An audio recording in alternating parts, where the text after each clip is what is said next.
we'll guide you through how to use Blackmagic Cloud for DaVinci Resolve. If you find this helpful, consider subscribing and liking the video. First, open DaVinci Resolve on your desktop and make sure you're connected to the internet. You'll need to ensure that your version is updated to the latest release from 2025 or 2026 to have full access to the Blackmagic Cloud features. Now, click on the Workspace menu at the top of the screen. From there, select Collaborate. This menu lets you connect to Blackmagic Cloud. You'll see an option that says Sign in to Blackmagic Cloud. Click on it and use your Blackmagic ID credentials to sign in. If you don't have an account yet, you need to create one by following the link provided in the Sign In window.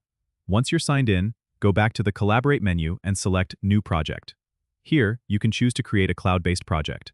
Select the option for Blackmagic Cloud, and then you can name your project.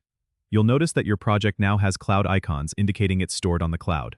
To invite collaborators, go to the Collaborate tab in your project settings and click on Invite Members. Enter their email addresses, and they'll receive an invitation to join your project. This feature is great for team projects, as it allows multiple users to work on a project from different locations. Remember, any changes made by team members will sync automatically, keeping everyone up to date.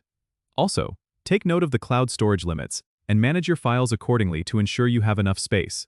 And that's how you use Blackmagic Cloud for DaVinci Resolve. Don't forget to subscribe and comment if this helped you out.